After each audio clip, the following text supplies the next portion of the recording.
2017 to order at this time. First order of business that we have on the agenda this evening, we have our opening prayer and the pledges of allegiance to the flags of the United States and the state of Texas, and Councilmember Kaiser will lead us in that. If everyone will join me in standing, please. Dr. Kaiser. Lord, we come to you this evening asking for your guidance, wisdom, and support as we begin this meeting. Help us to engage in meaningful discussion and direct us as a group to nurture the bonds of community. Give us insight to lead with integrity and make decisions that reflect what is right and good. Be with us in our deliberations and help us to be wise in our decisions. For all those who have placed their trust and confidence in our leadership, help us to make decisions that are for the good of all and guard against self-interest. Thank you for being a source of guidance today. Amen. I pledge allegiance to the flag of the United States of America and to the republic for which it stands, one nation, under God, indivisible, with liberty and justice for all. Honor the Texas flag. I pledge allegiance to thee, Texas, one state, under God, one and indivisible.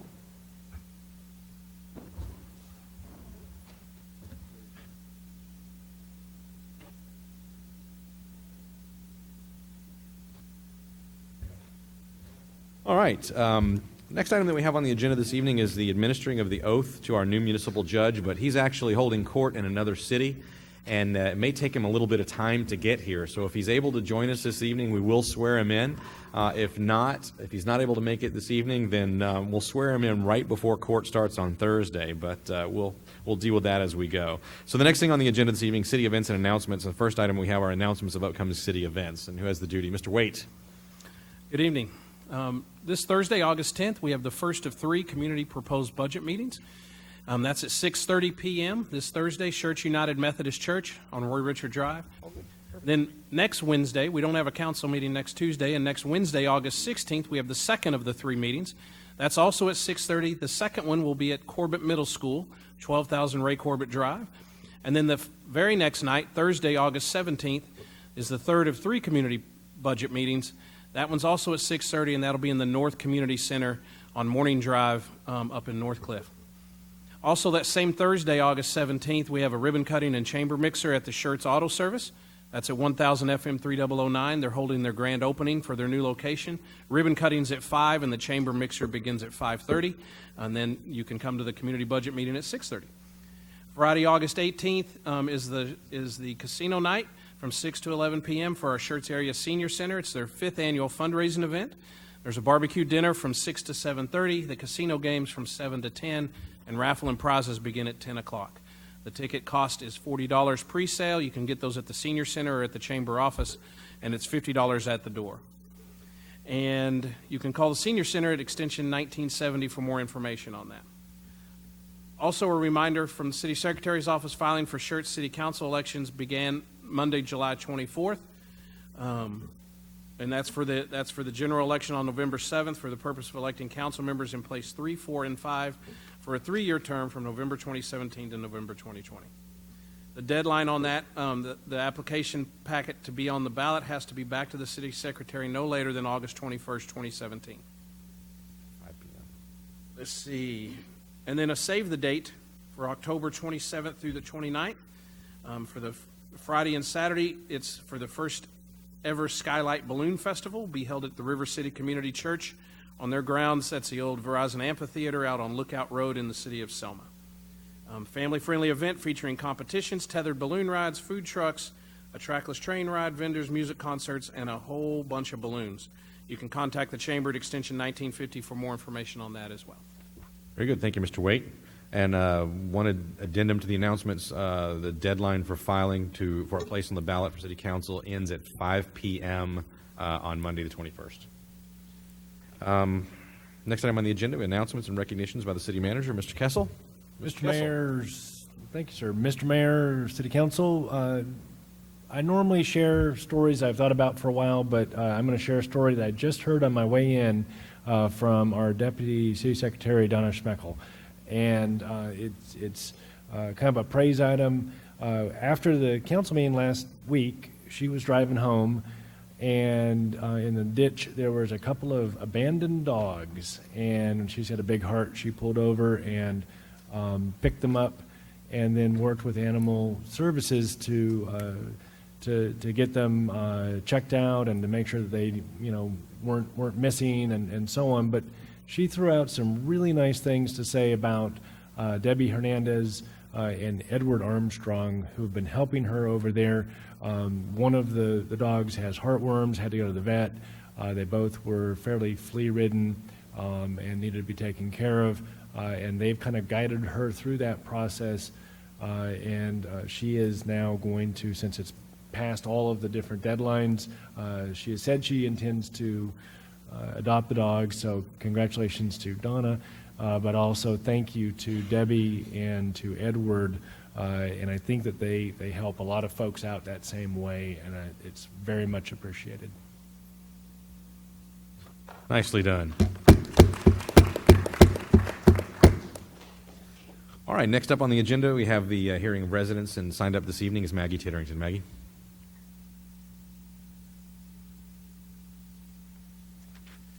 Good evening, Council. Mr. Kessel?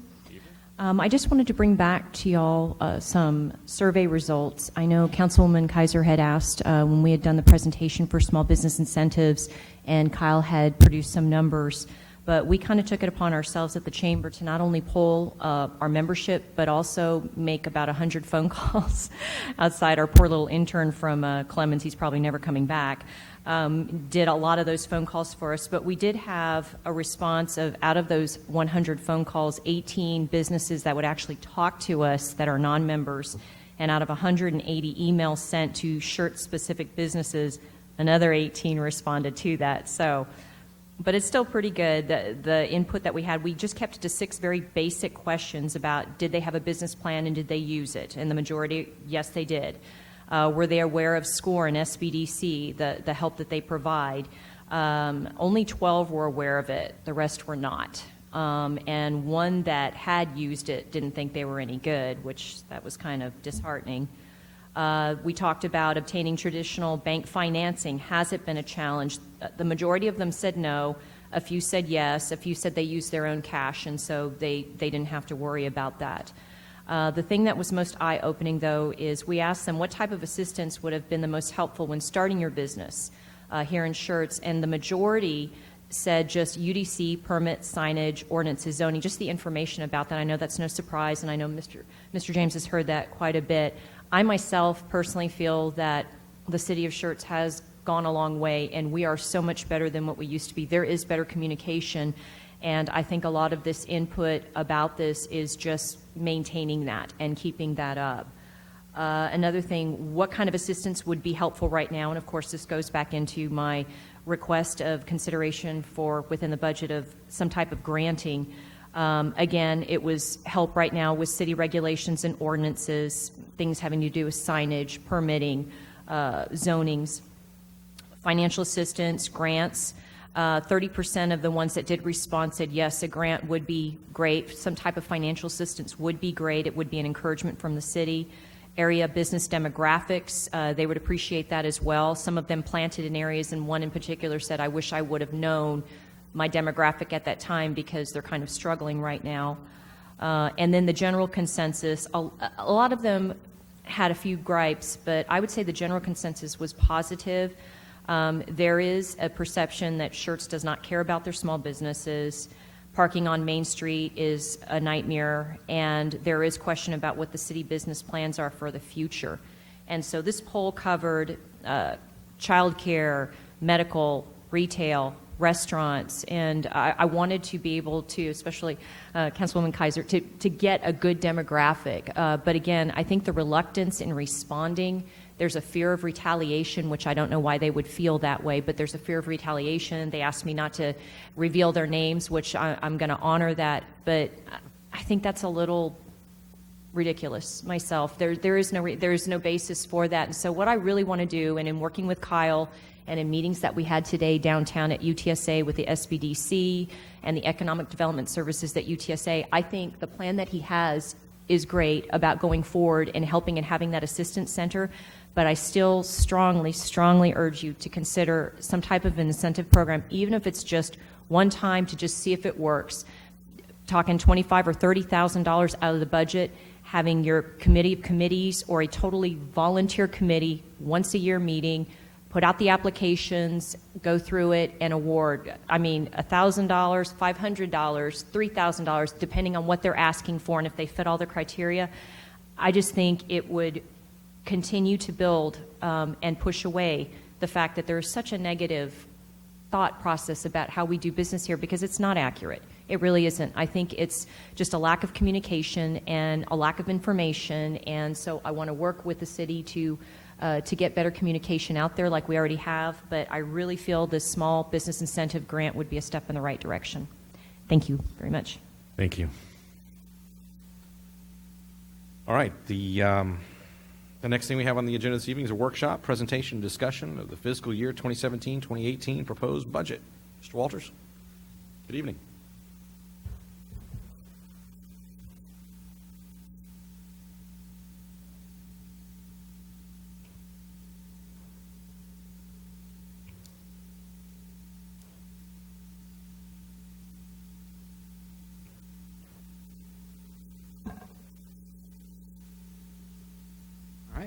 Good evening, Mayor and Council.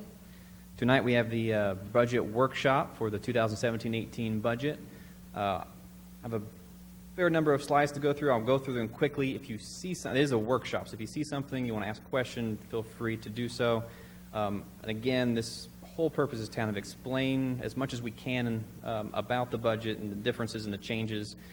If you see something or you want to see something that wasn't covered here in this presentation, and it's something that I may not be able to answer off the top of my head, feel free to still ask it anyway, and we will copy down the question. We'll go back, do a research, and put it together and either deliver it to you via email or at another council presentation in the future. So this is for you guys to help understand and promote the budget. So every year we start off, we state that the budget goal of each year is to be balanced structurally, which means our revenues and expenditures are matching up over not even 1 year, but in a long-term period, that our estimates are conservative and responsible. This is taxpayer dollars, and we are the stewards of that. Follows our financial policies to make sure those stewardship dollars are handled correctly. Appropriate levels of service, maintain appropriate levels of service, and then focuses on priorities. Some of the management practices, maintaining the appropriate level of fund balance has been a goal in the past. First, to increase it to our minimum standard, and then to maintain a appropriate fund balance, which we've proposed in the fund balance policy over the retreat, and we'll be coming to you with those actual policy soon. It has team input. I think this year's more prevalent with the team input than any year we've had prior. We have additional council retreats. We had the citizen survey we had conducted and we had the results for. So this year we did have a lot more input from a variety of sources for the budget creation. And that the budget is always forward-looking. It's got to be planning for future revenues and expenses, consider project schedules. We do the 5-year forecast. We have a long-term debt model to try to prevent any large swings in the tax rate. The key 5-year goals from 2015 that Council then had set, building repairs, and I'll give you some updates on them. So our building repairs are one of the 5-year goals. The senior center is being worked on now. I believe the fire station number 2 repairs are up next. And at the retreat, you saw a list of other repairs that are about to get underway. Fire Station 3, all of the funds have been issued from the voter-approved bond election. I know they're moving forward with that project. It's still on schedule to open next fiscal year. The compensation study, we are now on the 3rd year of 4 of the implementation of that recommendation. So October 1st would be the year 3, and then the October 1st of 2018 would be the final implementation phase of that study that was conducted. The other bond election items from the original 2010 bonds, the only project left open is the downtown upgrades. And the most recent bond election, as I mentioned before, all of Fire Station 3 has been issued. FM 1103 funds have been issued. The only project outstanding from the most recent one from the 2015 was the FM 1518. We're holding on to that until TxDOT says, yeah, hey, we're ready. Then we'll issue it and go forward. make strategic staffing level choices, making sure we get the right people at the right time, focus on completing existing programs before we start new ones, knock something out instead of just letting it drift off. And then, now that we've reached the reserve amount, maintain an appropriate level of reserves.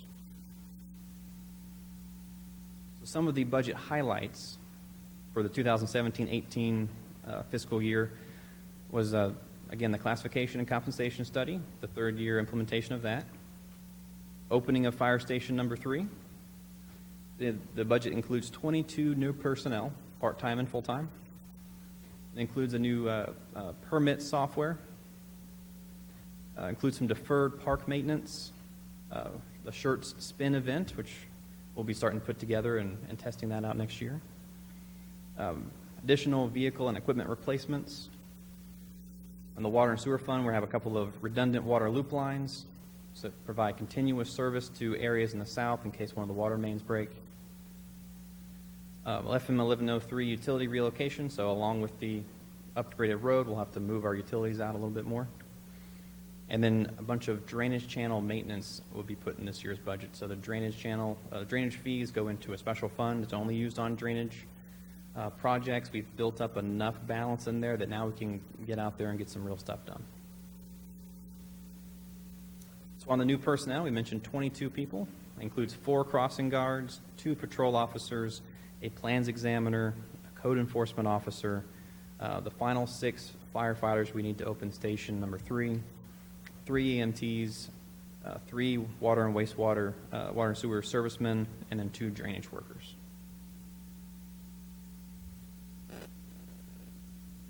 So the budget that was submitted to council and the city secretary, throughout all the different funds, the total budget was $76.5 million. General fund's about 41% of that. The water and sewer is 29%. EMS is 12%. INS is 9%. And the other funds make up the final pieces.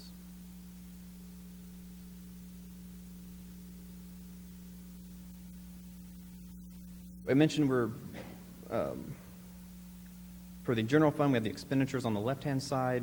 We have a net change in our fund balance in the middle, and then the estimated ending fund balance at the end of September 2018. So this is over a year out. You'll notice the which funds we are proposing we withdraw our fund balance in order to either make some capital improvements, do some big projects, or catch up on some deferred maintenance programs. The general fund will take about $1.4 million out of its reserves, leaving it $9.8 million of fund balance. Another notable one will be the drainage fund. As about $2.7 million is the proposed budget, including projects and regular operations. 1.3 of that will come out of reserves, estimated $342,000. Normally, it's about $1 million budget, so that's right in line with maybe a 26%. And a couple other project funds like Park Fund, tree mitigation. Those don't have ongoing expenditures. They build up, and then we do big projects with them. So there's no ongoing expenses with those. And you'll notice the EDC will put back $1.8 million. So overall, throughout all of the funds, we have the $76.5 million budget. $319 between all the funds will come out of fund balance, and then we'll be left with $48.2 million in fund balance between all the funds. And only the general fund can really be spent on different types of purchases. Everything else is very much restricted to its certain purpose and can't be moved around as some of general fund money can. Also wanted to show you this year a slide of the final general fund budgets as we moved into a discussion over the general fund. Starting from 2007 through 2018, the proposed, this is a chart of the final, after all adjustments, general fund budgets we've had over the years. You'll see it's a fairly consistent trend line up since the recession. You'll notice in the first stages of the recession, we actually increased our expenses there for the first 2 years. We flattened off, and then we started back up with that trend in the 2008-9 timeframe.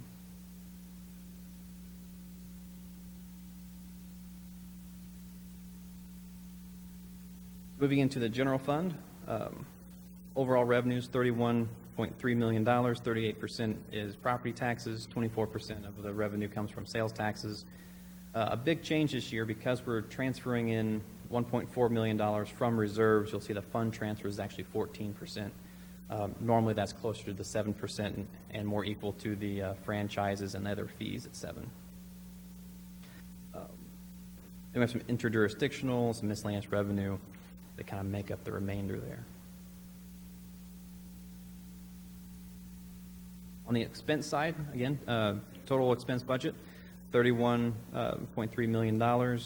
General government, which are admin type departments, public affairs, city secretary's office, those type make up 22% of the budget. Internal services, fleet, IT, human resources, facility maintenance make up 18%. Police is 24%, and fire rescue is about 15%. And then the other departments make up the remaining 25%, which includes library, parks and recreation, the health services.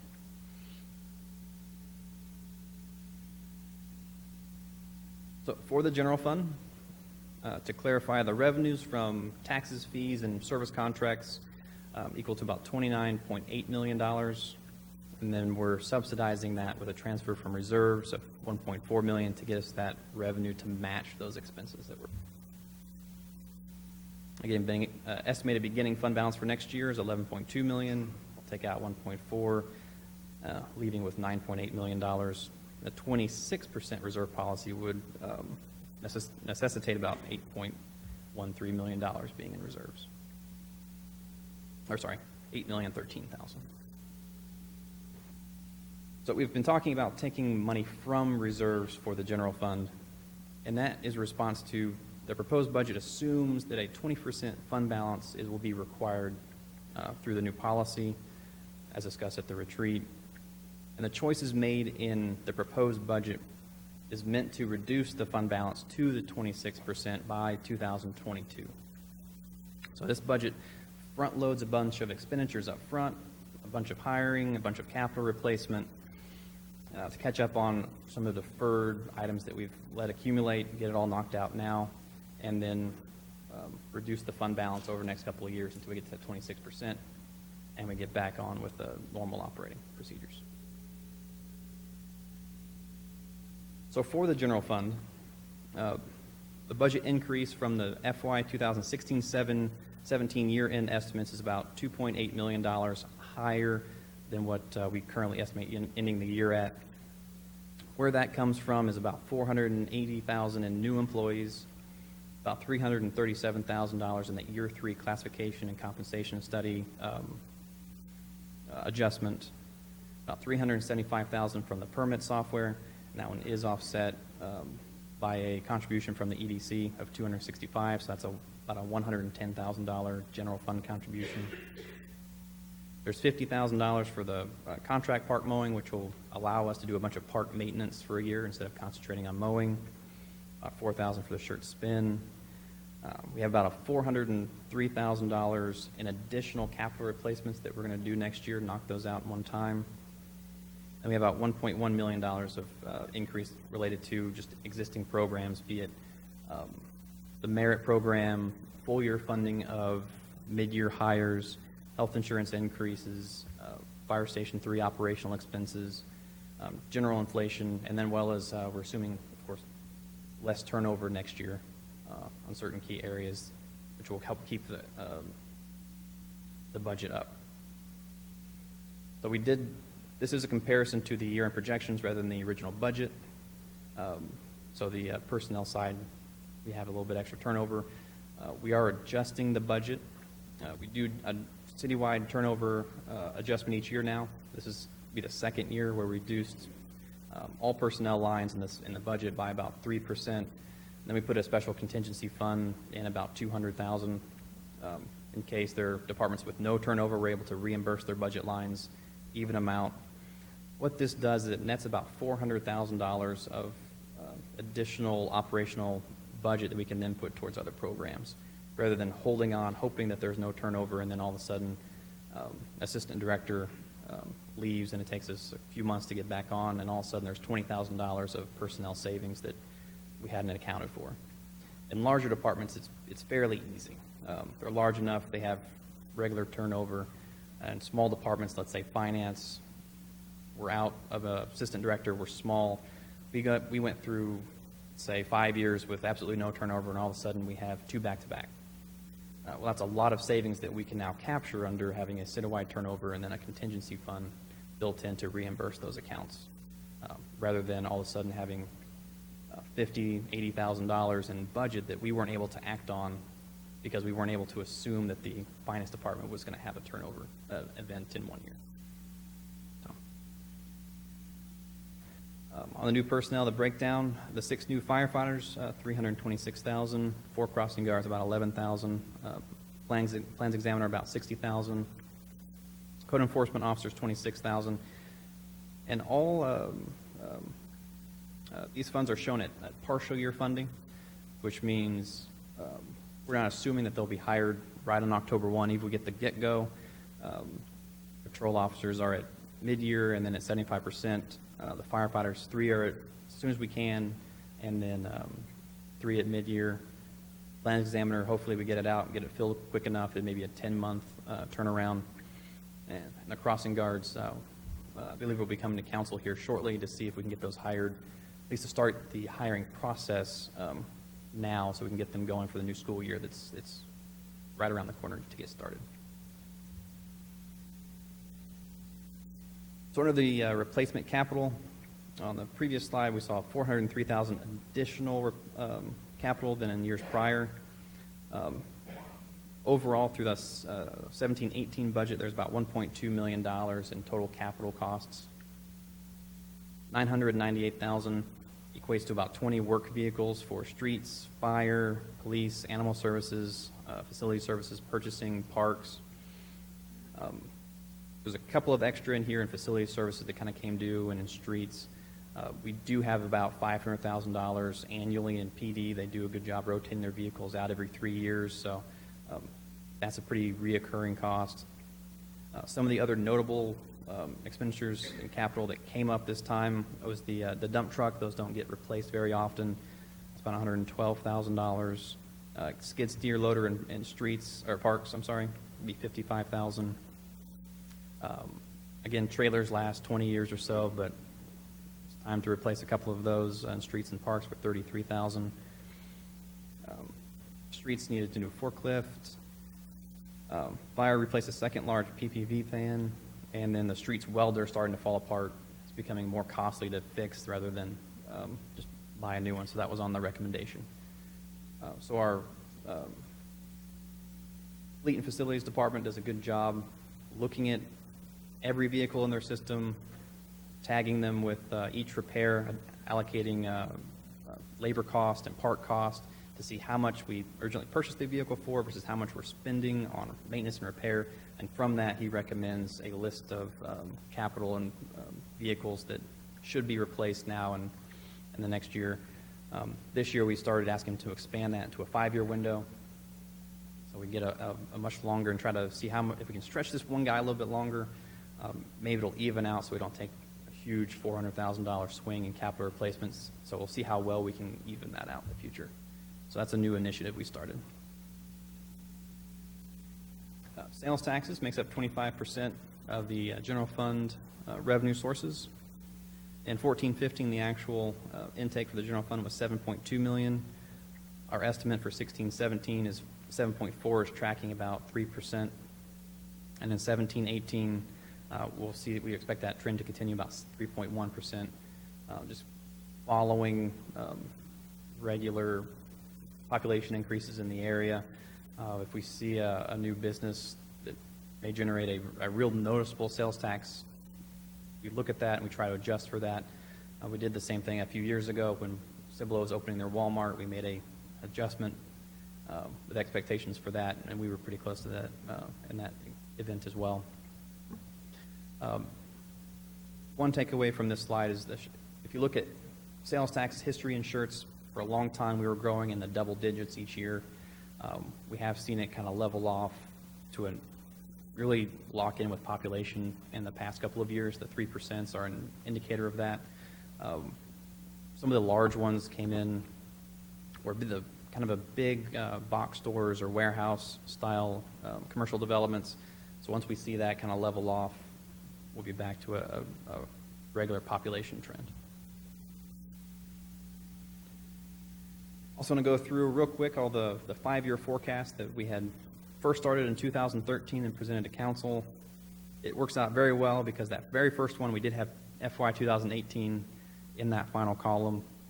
So back in 2013 when we first did this, there's a lot of numbers, so try and look at the color coding on these earlier ones. We were not at our 25% mark on our fund balance in the general fund. So we were structuring our 5-year forecast to get us back to even as best we can. And as the first 3 years, we started making headway. About 2016 and 2018, we're anticipating the fire station number 3 opening and the aquatic center. Took a couple of hits on each of those years. In 2018, we thought maybe a negative year once those 2 big expenses came on. 2014, next year, got a good bump in the sales tax revenue and other factors that came in. We actually made our fund balance goal for that year for the first time, barely over that requirement. About the 17-18 timeframe, we still saw maybe our down year, or one of our worst years whenever both the aquatic center and the fire station 3 came online. But by 2019, we started making improvement and getting closer to that goal again. 2015 looked even better with those decisions after they were made. We were green all the way up until about 2018-19. Again, when the fire station came online again. But that we had that one dip, and then we started making improvements back with the yellow men at the end. 2016, what we showed last year. 17, we took a little bit of a hit when we, in the budget, we took a little bit of money out of our fund balance for our vehicle replacement program. It was a planned withdrawal, so it was just a kind of a yellow. 2018, again, was back to being our toughest year. We had locked down when the station was going to open a little bit better. 179,000.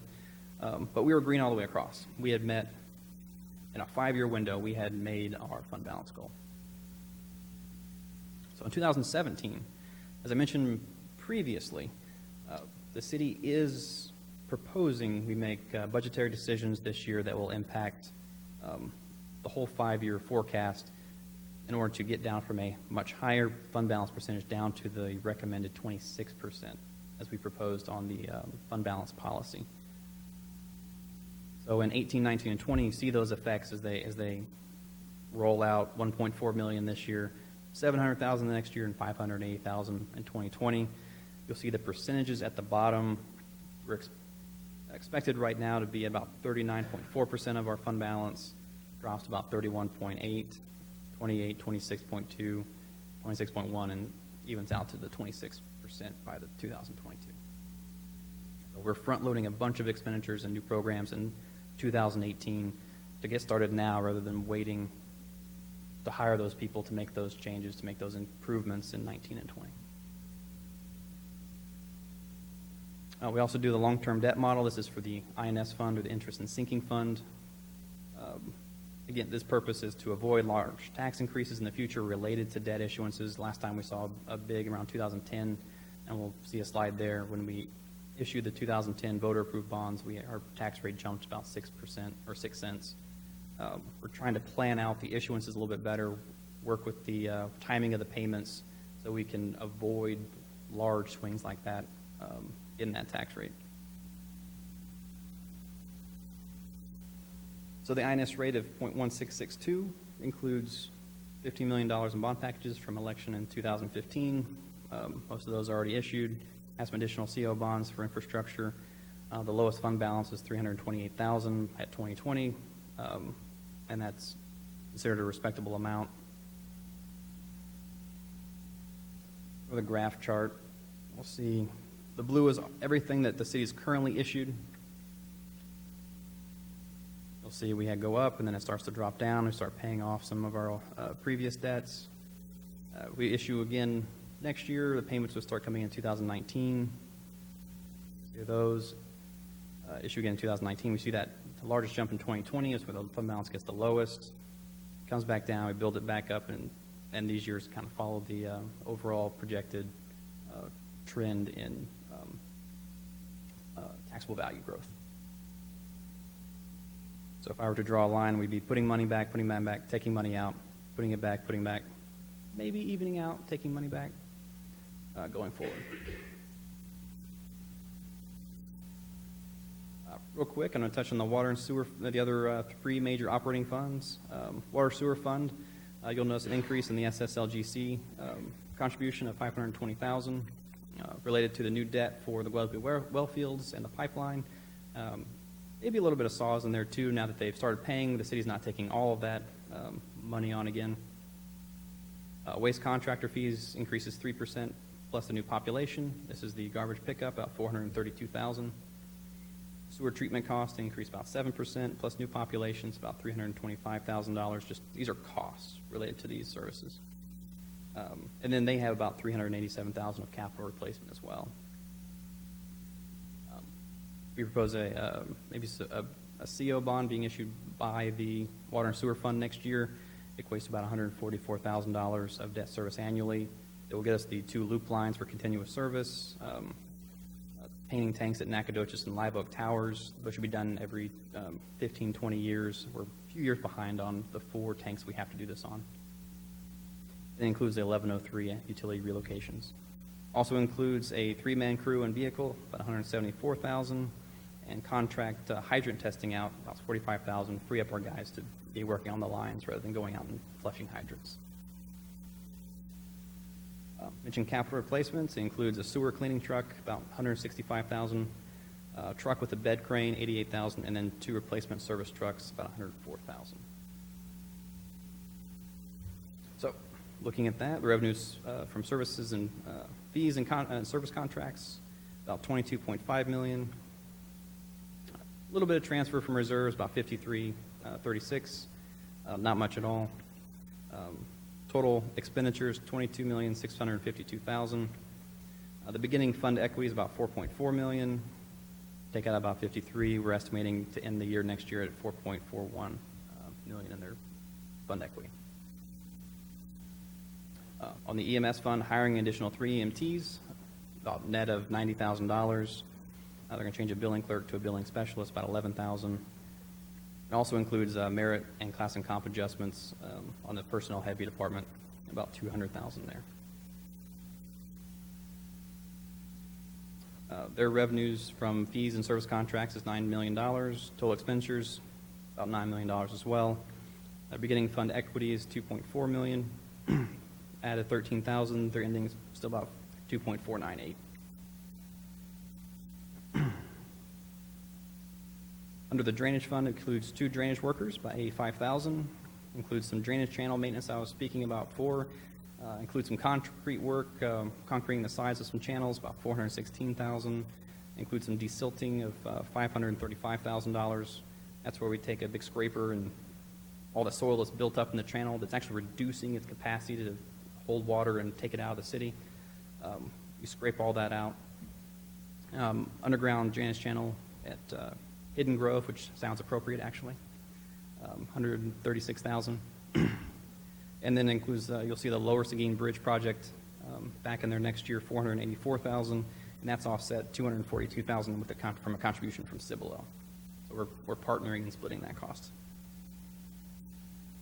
So the drainage fund, their revenues from fees and services about $1.4 million. They'll transfer from their fund equity about $1.3. Total budget proposed is $2.7. Their ending funding equity is about $342,000. As I mentioned before, you can see from their revenue, their annual operating without projects is just over $1 million, so that's still acceptable as the 26% limit. All right. I'm going to run into the proposed tax rates, since we have that item on the agenda as well. So the 2017 property values, let me preface this. After the council retreat, the following Monday, we did get revised certified values from Comal County. So the numbers I'm showing you tonight are the revised. In 2017, the property values, 2016 values equated to about $3.2 billion of taxable value for the city of Schertz. Those same properties in 2017 equal about $3.2 billion, about $17 million increase. Then Schertz added $84 million in new taxable developments, giving us a final adjusted taxable value of $3.3 billion. That's an overall increase between the two adjusted taxable values of just over $100 million. Give you an idea of the different tax rates that could be charged and the breakdown of the tax bills. Kind of vary per county. When you get your tax bill, you see really just one overall tax rate. There are different entities that go into that. The city is the bottom one on that teal color. The largest, by far, on the property taxes are the school districts. The counties can be about equal with the cities, maybe a little bit less. You'll often see a lateral road county fee or county tax. And if you live in Bexar County, you'll also have University Health System and San Antonio River Authority as a taxing jurisdiction as well, pushing them up a little bit higher than some of the others. So, as we mentioned, we have the state has us calculate two rates each year. The first one is the effective rate, and that's the rate at which, on average, we'll keep the tax bill the same as the year prior. Basically, if we go with the tax rate, or the effective tax rate, and there was no new development, the city would get exactly the same amount of revenue it had the year prior from taxes. So if we had $16 million, no new development, with the effective tax rate, the city would get $16 million. Individual houses and properties, of course, will vary up and down as the market allows, but the city would collect the same amount of taxes. The rollback rate is the highest rate council can set without the potential of a rollback election. So council can adopt a rate higher than the rollback. If they do so, citizens can petition, hold an election. If it passes, then the rate gets reduced back to that rollback rate. So this is the highest rate council can adopt under its sole authority. I'll also show you the current rate, which is the current rate adopted by the city, and then what the staff's proposed maximum rate be set at for 2017-18. And those rates are. The effective rate is came in at 49.10. The rollback rate came in at 50.83. The current rate is 49.11, and the proposed maximum is 49.10. So staff has proposed a budget that's balanced at the proposed maximum of 49.10, which is the same as the effective rate. 1 penny equals to $336,000, or $21.18 on the average home in Schertz. And the difference in revenue between the current and effective rate, just so you know, is about $33,000. It says $3,000 is $33,000. The target tax rate, so you see the breakdown. Council actually adopts two separate tax rates. One is the maintenance and operation, or it goes to the general fund and funds our operations. The other one's the INS, or interest and sinking, and funds the debt payments for the city. So the current M&O is 0.3168, and the proposed M&O is 0.3248. The current INS is 0.1743, and the proposed INS is 0.1662. Overall, 0.0001 decrease. What does that mean for the average citizen? At 49.10, existing residents will pay about $35 more than what they paid in 2016. The effective rate should be about the same amount of money for the city. What we saw this year was we had increase in property exemptions on the resident side, and then we actually saw lower commercial personal property on the commercial side. Those kind of offset each other from the increases in residential home values to kind of even out to the same value for everybody. So that increase is $35. That's an annual increase. And it's due to the commercial values and the higher residential exemptions.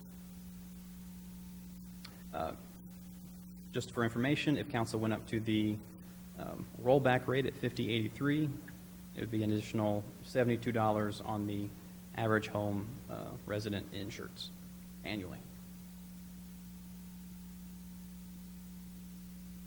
Historically, for the M&O tax rates, you actually see a couple years prior, and I should have included them, the tax rates were actually above 30 cents on the M&O as well. We dropped them right around the recession time. We issued bonds. We dropped the rates, give citizens a break. And since then, we've been slowly creeping back up to about the 32 cent rate.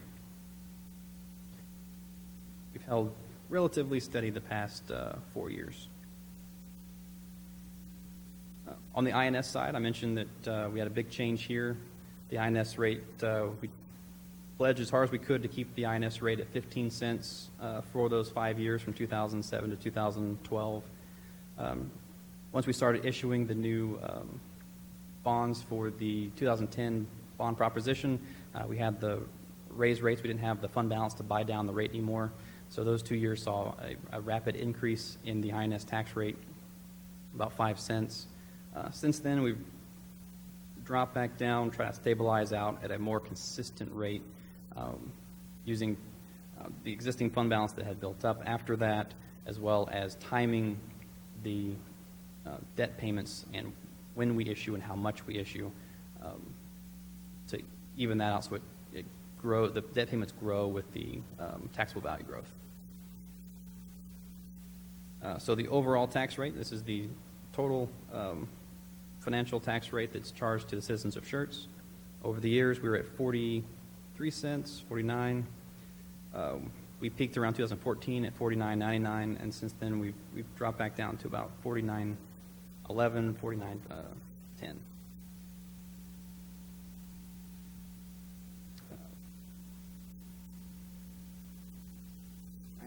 With that, we have the public hearing dates. We'll be asking council to set for August 22nd, 2017, and August 29th, 2017.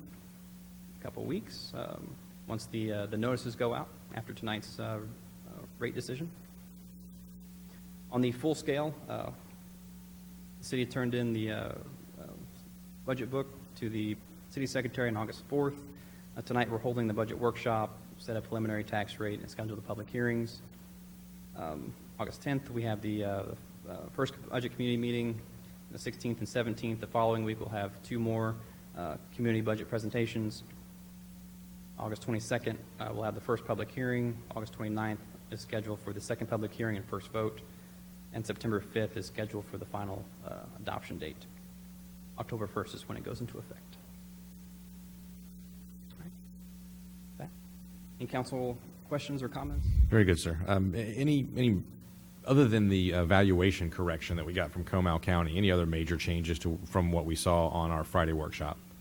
We got confirmation from both Guadalupe and Bexar County that the rates they originally submitted were correct. Right, but as far as the expenditures, the allocations, et cetera, those are all At the previous council, at the retreat, right. We identified projects and programs in the blue, or what was the current rate, and we had a couple of green by the end of the meeting, including the permit software, a second patrol officer, and a seasonal park worker. With the 49.10 rate, we were able to get the permit software and the second patrol officer. We weren't able to squeeze in the seasonal park worker. Perfect. That was the only change in the items from what you saw that week. That's what I just want to be sure.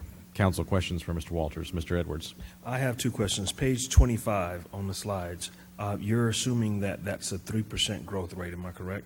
That's what we're assuming, 25? Yeah, 3% as well as 3% population growth and 3% property value increase as well. Okay. Page 16. I may have a solution to Maggie's issue. This is kind of interesting. I know that we have replacement vehicles here, but what is the capture rate on the vehicles that we're auctioning off, and are we actually in any type of asset retirement program that we can auction off and recapture that money to put it back toward the budget? And what does that show in the budget? We do have a line, I think, sale of merchandise or property on Gov Deals. It's in the fee section. So vehicles go through, I guess, 2 tests first whenever they get moved from one department or they get replaced. One is, could they work for another department? Is the job just too stressful for that vehicle in this function and could still be used in another function elsewhere in the city? So we do repurpose quite a few of our vehicles. reposition them around all the time to try to save money and push off those replacement years even further. And the second one is if it just doesn't work out, we do auction off our vehicles and sell them and capture that revenue in the budget. So that one, that is already built in. Thank you. Anyone else? We've got some action items later in the agenda. All right, if not, thank you, Mr. Walters. I appreciate it very much, and I'm sure you'll be back up here as we go through some other administrative actions that we have on the agenda. Our new municipal judge has arrived, so I'd like to go back to the beginning of our agenda and invite our Deputy City Secretary to come forward and swear in our new municipal judge, Mr. Gerald Dolnig. So I'm going to come down first and greet Mr. Dolnig, and then Ms. Donna, if you'll swear him in.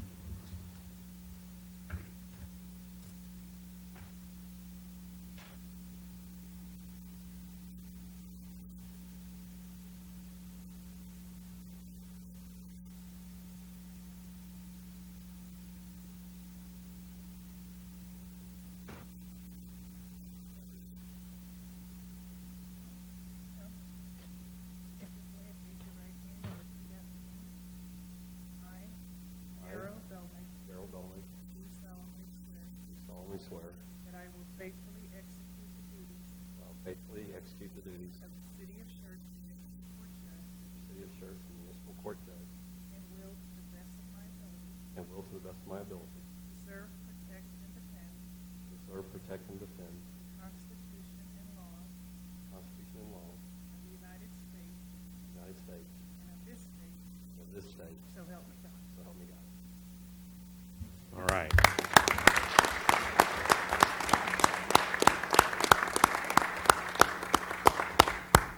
Judge, would you like to say anything? The microphone's yours.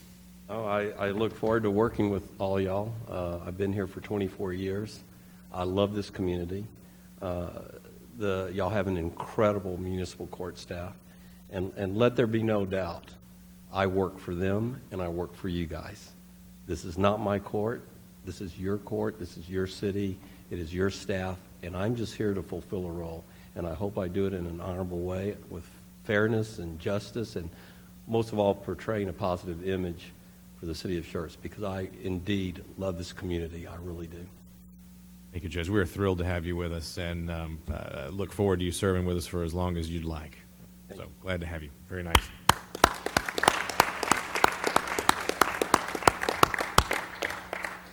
And with the council's indulgence, we do need to have a little bit of a discussion with the judge in executive session. With us making him the judge, we now have no municipal prosecutor, so we need to make sure we're ready to go for court on Thursday. So we're going to recess our regular session here for just a few minutes. We're going to meet in executive session with the judge, and we're going to come back out as quickly as we can.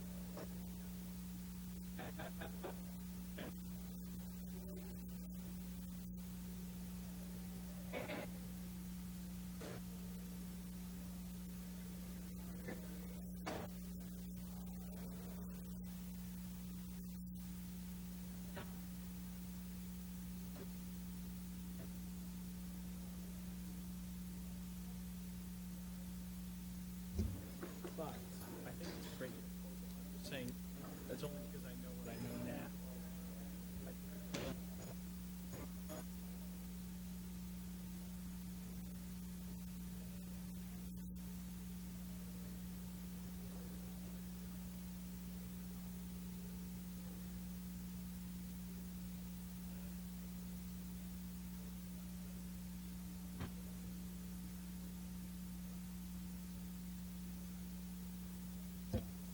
All right, I have 7 25, and we will be returned to open session at this time.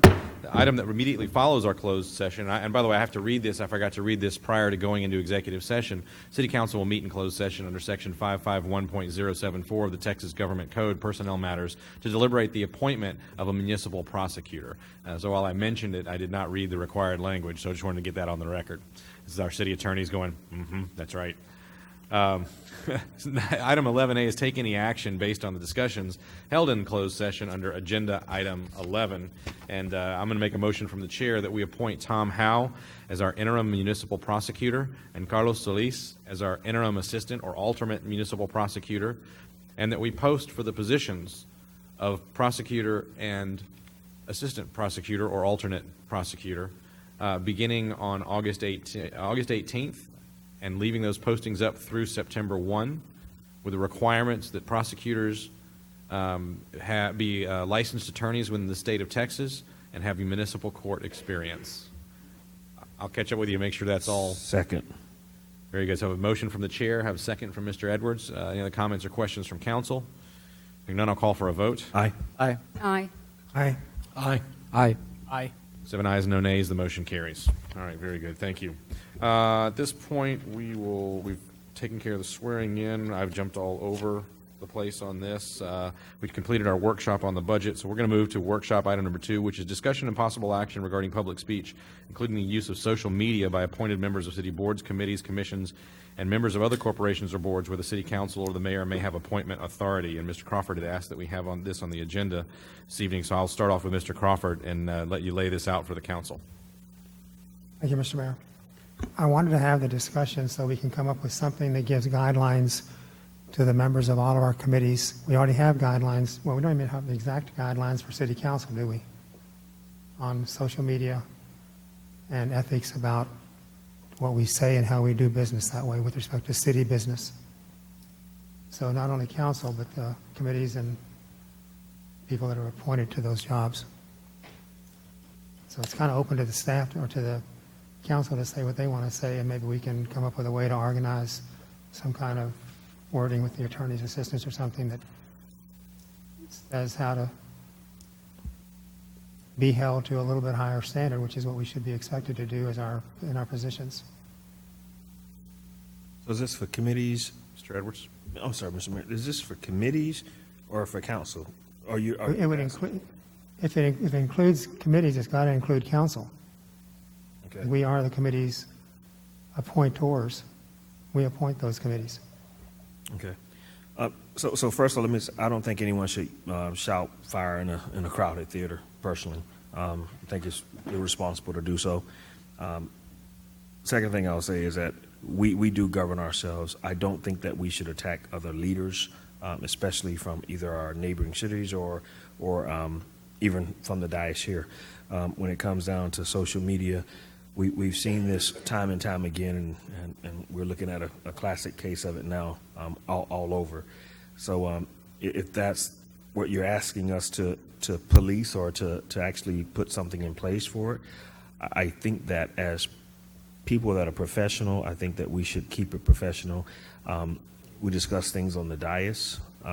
Having a one-on-one conversation with someone here is different than having a one-on-one on Facebook, because you never know when anyone else can join in and cause a open meetings violation, and that is a problem. So I would agree with that. If you're talking We about shouldn't be doing things on Facebook that would be an open meetings violation. Well, and that, We should be held to a higher standard. Ask the guy at Google who got fired today, and not meeting corporate policy. and so, I'm not trying to be a jerk. I'm just saying that a little bit of guidance might help. and so this is as to council, Mr. Edwards, that you were referring, as to the members of council. Yes, sir. Yeah, just as to members of council. But Mr. Crawford, I think you're saying that you want to have a discussion about extending guidance to members of boards, committees, commissions, et cetera, beyond the council, if I hear correctly. Well, they are appointed by the council, and they should be held to a standard equal to ours, probably. The open meetings thing applies to them when they're in session. I mean, I sat on planning and zoning for 6 years, and I had to be careful what I did. Right. We open meetings applied to us. We had to take the training. Cedric did the same thing when he was on planning and zoning. That's all I'm asking is, what do we have as a set of standards? Corporate America has standards. And what do we have that we can, I'm not trying to nail everybody to the wall, so to speak, but I am trying to have a set of standards that, tap you on the head and say, hey, don't do that. That's not what we're supposed to be doing. We should be held to a higher standard due to our elected position. So, Mr. Thompson. Could this not be as simple as asking the chairs of each of the committees and commissions, et cetera, just simply to encourage the positive use? I haven't seen a problem, and if the chairs continue to uphold the behavior that's been evident over the years past, I don't see a problem coming in. Dr. Kaiser? And I agree with the chairs talking about that, but I think sometimes then you leave that open to interpretation or misinterpretation.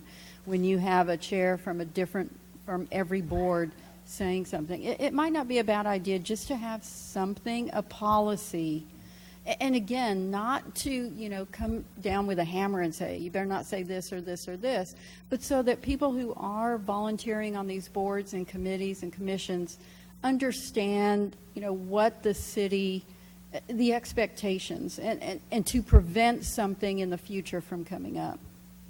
Then could we just ask the chair to read or give their committee members a copy of what is the council's held to, and just say we encourage you to hold yourself to the same standard as council? Again, be fairly simplistic in that respect. Mr. Larson? Well, I think I see it a little bit differently. Even though members of committees are appointed by council, I certainly don't think of citizen committees as reporting to council. They're a separate body representing the residents. I don't think that they should be accountable to council. I don't think that we should pass any rules that make it seem like we are in charge of committees and commissions. I don't think that we should pass any standards that limit their ability to freely express their opinions. They're just citizens serving the community of Schertz. I think that they're held accountable by appointments and reappointments, just as we're held accountable by our code of ethics and then elections. We are held to a higher standard because we are elected officials, and we do serve at the pleasure of the citizens, and we do represent the city of Schertz, and we hold ourselves to a higher standard. And I think that if individual boards and commissions wish to set their own personal standards for that board and commission, that should be held entirely up to them. I think any appearance of council dictating authoritative instructions to committees or commissions in some way violates the purpose. In fact, in some ways, the way that the committees and commissions are designed, we report to them. If they give us a recommendation for approval or not approval, doesn't it take 3/4 of council to override their recommendation? No, just a simple majority. Simple majority vote. Well, maybe it should take 3/4. I don't know. We'll have to talk about that another time. But ultimately, my point is I think there's a free speech issue here. We're a community. This is a political organization. We're talking about public policy. There needs to be a free, open debate. Politics can sometimes get dirty. Sometimes it gets muddy. That's not always our proudest moments when we're talking about politics. It's a passionate thing. But to establish any criteria, I don't think it's necessary or appropriate. Mr. Edwards? The freedom of speech is one thing. I will certainly tell you, I don't want to step on anyone's freedom of speech. But we also have to be extremely careful. And I'll say this because you're right. Every day we see someone, we just saw Mr. Scaramucci say some things. We're seeing things that this is different. This is very different. It's kind of like cryptocurrency. It's so new, and everyone is trying to harness it, and we're using it for certain things. But it could be used for good, and it could be used for bad. It could be used for intelligence, and it could be used to dumb people down as well. So we have to be extremely careful when we're looking at social media and how it's being portrayed. The social media is almost in a currency itself, because with one tweet, with one announcement, you can sway or you can move a mountain or you can move a mass of people. So we do have to be extremely diligent with what we say, with what we do, regardless of whether we're city council or whether we're running a family. I wonder sometimes why people post certain things on social media.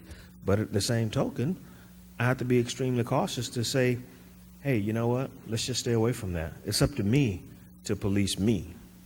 And that's all I can do. I can't police everyone else. But I can certainly say if the city does not have a social media policy in place for even council, and we haven't put one in place for ourselves, we need to maybe do that. And not only that, maybe in general, a social media policy. Hey, guys, if it's going to tear down the organization, I'm like Herm Edwards from the Philadelphia Eagles. He said, before you press send, sleep on it. Wait, think about it. Let someone else read it before you press send, because once it goes out on that electronic wave, you can't get it back. And you have to protect the shield. The shield is the city of Schertz. The shield says NFL. You have to protect the franchise. And once we're protecting the city of Schertz, we're all doing it the right way. So it's still something that's open to debate by everybody. Mr. Gutierrez? It is a very touchy subject. Like Mr. Larson said, these committees and commissions are providing a public service. And although sometimes I'm concerned that the posting may be interpreted as the views of the city, it concerns me sometimes. And simply just asking these committees, to provide some self-discretion, some integrity before they post anything is simply just asking might serve a purpose before we start establishing any guidelines. Mr. Davis? No, I like Mr. Larson, have concerns that we got to be careful telling someone what they can and cannot say on social media.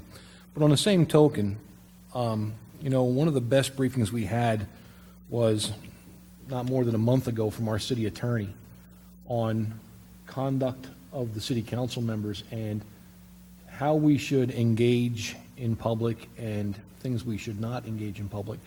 And I think that's also applicable in many cases to a lot of our boards that we have out there. There are a lot of things that our boards do, whether it be planning and zoning or the Board of Adjustment, where they also are bound by the Open Meetings Act and other restrictions. And not to say that they should not make comments on social media. That's not my intent. But the point is, we got a briefing a month ago that my comments were, this would have been nice to have about a week after I took my oath in front of the city council. And having spent a lot of time on multiple boards for the city, one of the things that I never got on any of the boards was anybody from the city coming back and saying, other than go online and take the open meetings training, no one ever came back and talked about looking at your conduct and how you portray yourself to the public, and the ramifications of making comments on social media if you happen to be on planning and zoning or the Board of Adjustment or almost any board out there.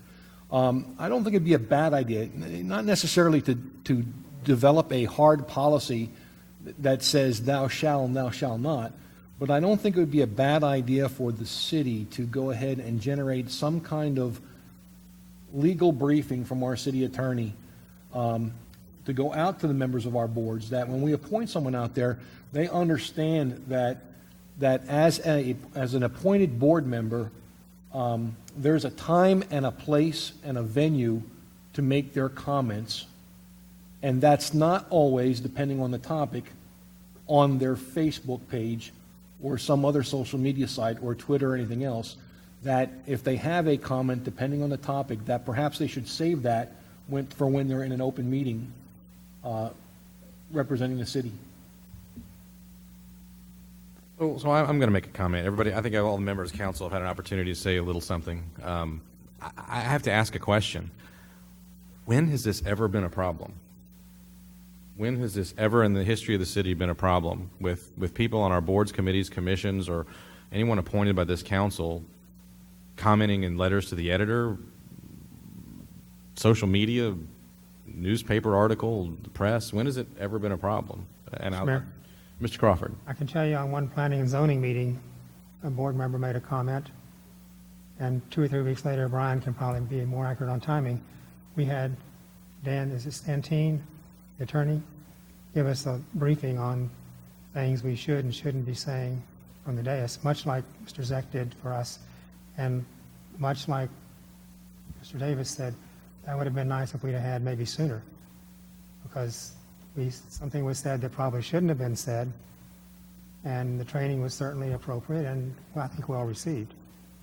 But that was probably something, and not knowing what that was probably something specific to that board, committee, or commission that I have to assume was just an oversight by that person or a matter of ignorance. Could have been, but it was certainly training that was necessary.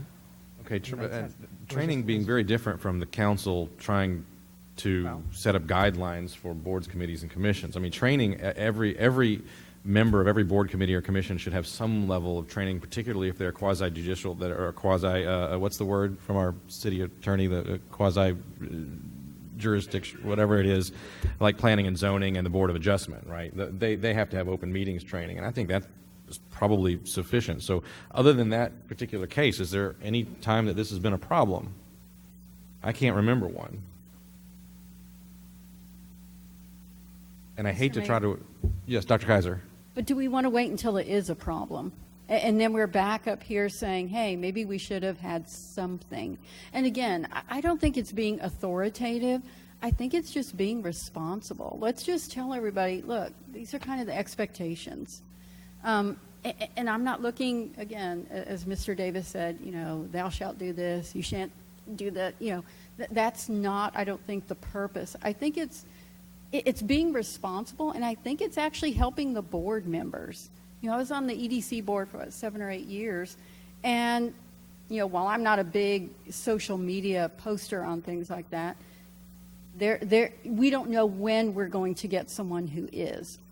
And so to give them some guidelines, I think it helps the board members as well, so that they don't get themselves into any trouble at some point. But I think to prevent something from happening, I don't see a problem with that. I don't think we should wait until there's a problem necessarily to then say, okay, gosh, now we need to implement a policy.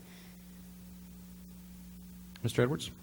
To keep this debate from going on into infinity, let's do this in an infinite time.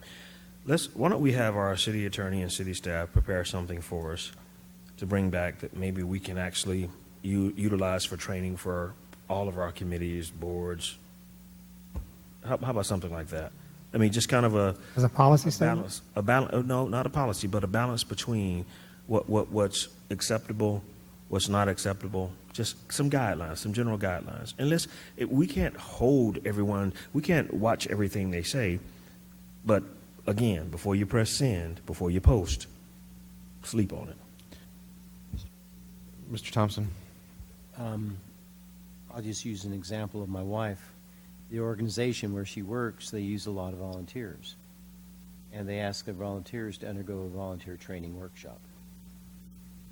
Could we similarly do something when we have our committees at a certain point in time, just have a volunteer workshop and just ask them to sit in something where they're briefed as to the higher standards that they're accepting?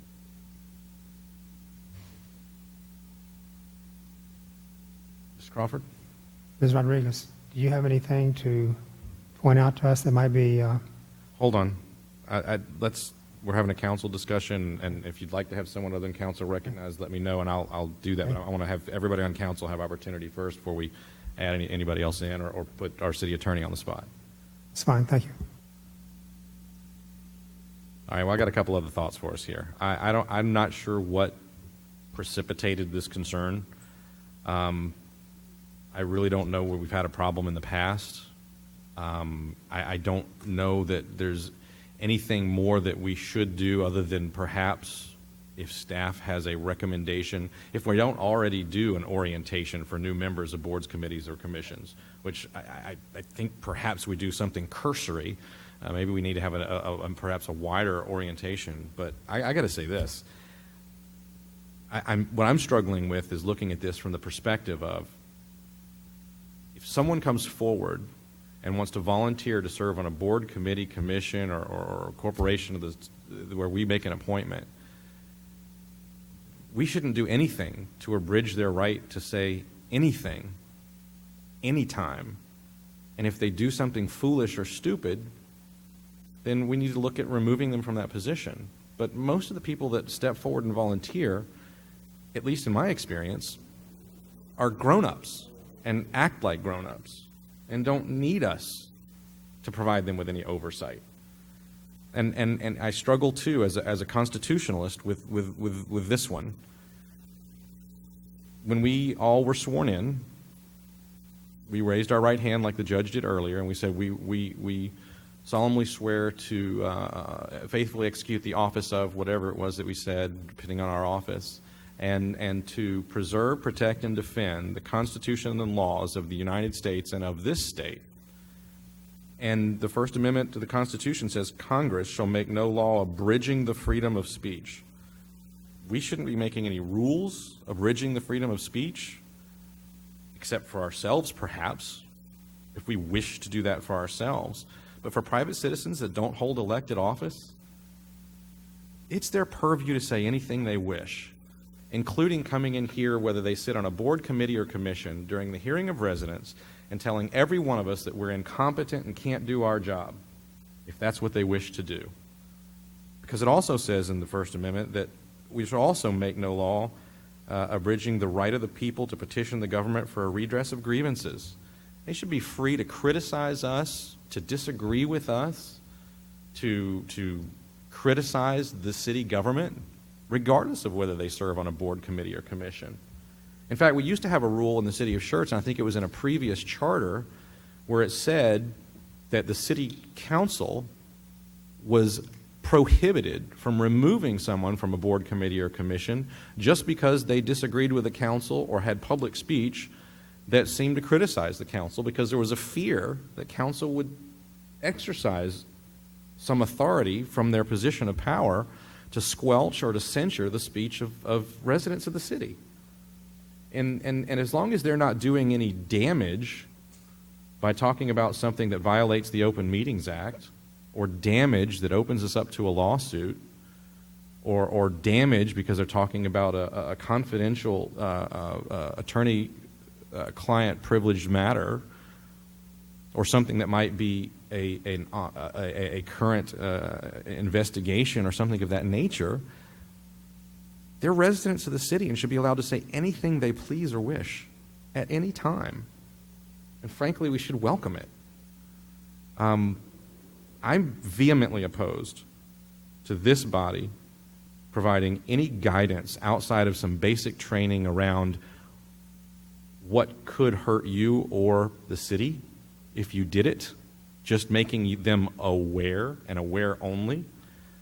Any guidance that would restrict in any way any resident's right to speak freely at any time. And again, that includes coming before this council and criticizing this body directly.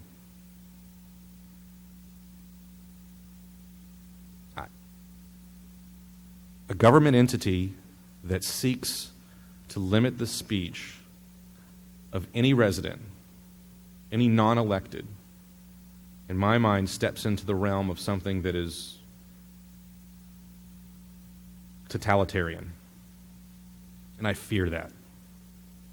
And I would encourage the council to do what I think you've suggested, which is ask staff to come forth and let us know what is done now to provide orientation to new members of committees, commissions, or boards, and maybe some basic overview of, hey, you need to think about what you do or say, because you now represent more than just yourself in the public eye.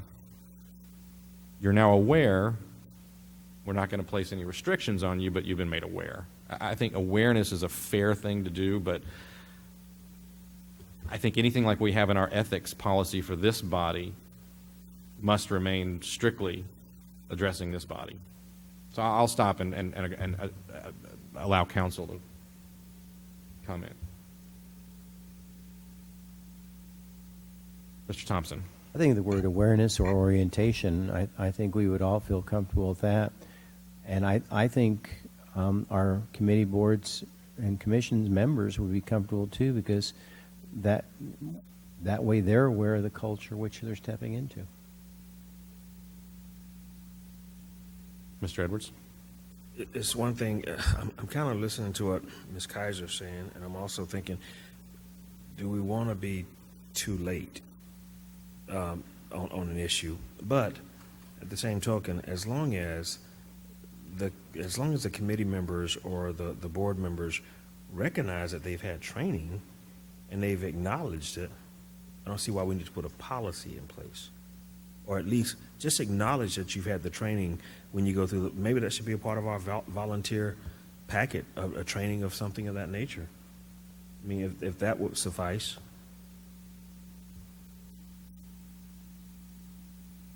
Mr. Larson? I'd say even if, I think any preemptive strike from a governing body is something to be feared, whether it be legislative or otherwise.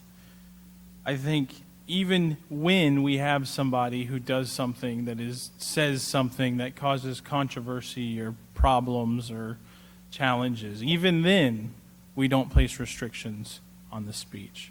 I don't think that the bad actions of one individual or the potential bad actions of a future individual should have any impact on whether or not we allow people to speak their mind. And not only should we not worry about people criticizing us, I think that we should encourage it. Certainly, I don't want people to be nasty, but I appreciate it when people come to me and say, why did you vote that way? Or, I don't like the way the city's doing this. Or, I think you're wrong, because those things challenge my thoughts. They add a new perspective. They make us think and deliberate and consider. And without those opportunities, I think that's a bad thing. I think we decry aggressive political disagreements a lot more now, and certainly there can be changes in tone, but the reality is it's that marketplace of debate, that exchange of ideas, the heated, angry, vein-pulsing conversations you have with family and friends and elected officials that open the dialogue that allow us to move forward. And so not only do I think that we shouldn't do anything preemptively to limit the speech of volunteer citizens who are serving the community, but even when somebody, who inevitably somebody will, does something that's really dumb, even then we support their right to continue to say really dumb things, always and forever. And I think that training and awareness of what will protect them and what they're legally obligated to is a no-brainer. I absolutely support orientation and training. They should be aware of their responsibilities and legal obligations, but at no time should that training imply any limit on what they say or verbalize in their role, and that's where I stand. Mr. Gutierrez? No, we are public servants, and these committees and commissions are serving the public. They are our constituents. You know, we might not like what they post, you know, but our reputation, whether or not they question our reputation or what we do here, it doesn't really affect my character or any of our character. And I think it's, prohibiting someone from placing whatever they want is just not the way to go. I will earn their respect by when I sit here and when I make my decisions, whether they're good or whether they're bad. To me, that's all we can do. And what they say about me, I really don't care, as long as I do the right thing for this community.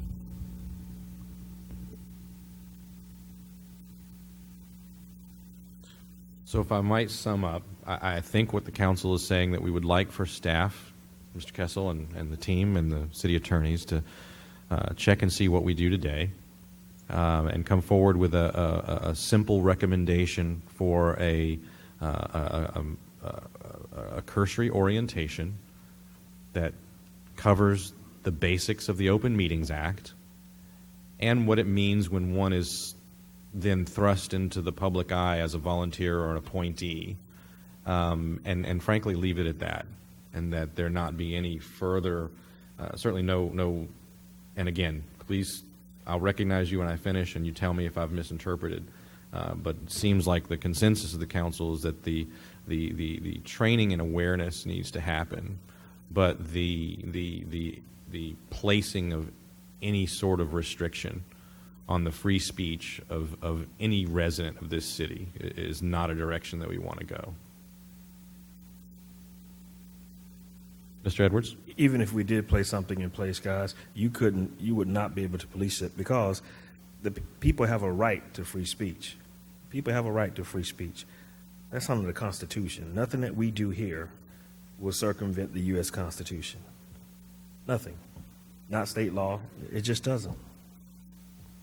It would actually, in my mind, be a stronger position for this council to take, to put forth a resolution that states something akin to, we support, protect, preserve, and defend the right of every citizen, regardless of whether or not they serve on a board, committee, commission, or corporation or appointed position from this council, to speak their minds and exercise their right of free speech at any time that they choose, in any manner that they choose, in so much as they do not cause harm to the city of Schertz. I think an affirmative statement would be even better than anything else. But I will leave that to the judgment of the voting members of council. Anything else? Mr. Mayor, this says we're up for discussion and possible action. So we've already we've had the discussion. The possible action was to instruct the attorney. Are we good here? I don't think we need to do anything further unless someone wants to do something further. I think staff will come back to us with some commentary and recommendations about what would be appropriate awareness training, and we can go from there. Not necessary unless you want to make a motion to take some particular action. No? All right. Then we'll move on. All right. We have discussion items this evening. The first item that we have before us is item number 1, minutes. Approval of the minutes of the regular meeting of August 1, 2017. Is there a motion to approve the minutes as presented? So moved, Mr. Mayor. Second. Motion from Mr. Edwards, a second from Mr. Thompson. Any other comments or questions from council? Hearing none, I'll call for a vote. Aye. Aye. Aye. Aye. Aye. Aye. Aye. 7 ayes, no nays, the motion carries. Item number 2, Resolution 17R58, a resolution by the City Council of City of Schertz, Texas, authorizing an agreement for management services between the City of Schertz and the Schertz-Seguin Local Government Corporation and other matters in connection therewith. Mr. Waite, good evening. Good evening. I have Ms. Amber Briggs-Beard here, the Assistant General Manager of Schertz-Seguin Local Government Corporation, asking for approval of the renewal of our management services agreement with SSLGC. She's here for any questions if council has any. Council, any questions on this item? If not, is there a motion to approve Resolution 17R58? Second. I'm sorry, who made the motion? Mr. Gutierrez? Mr. Davis? With a motion, second from Mr. Edwards. Any other comments or questions from council? Hearing none, I'll call for a vote. Aye. Aye. Aye. Aye. Aye. Aye. Aye. 7 ayes, no nays, the motion carries. Thank you. Item number 3, Resolution 17R55, a resolution by the City Council of the City of Schertz, Texas, authorizing the city manager to enter into a contract with Restroom Facilities Limited for the fabrication, site preparation, and installation of an outdoor restroom facility at the Schertz Playscape. Yeah. Yes. Let me see if the council has any questions for you on this one. Council, do we have any questions on this one? Or are we ready to build those restrooms? How fast can you get them done? That's the question. Very, very quickly if we move on this evening. Mr. Mayor, I'd like So to make a moved. motion that we approve resolution number Second. 17R55. Sorry, where was the second? Second. So I have a motion from Mr. Edwards. I have a second from Mr. Gutierrez. Any other comments or questions from council? For the public, if there's public here, is everyone aware of what we're doing?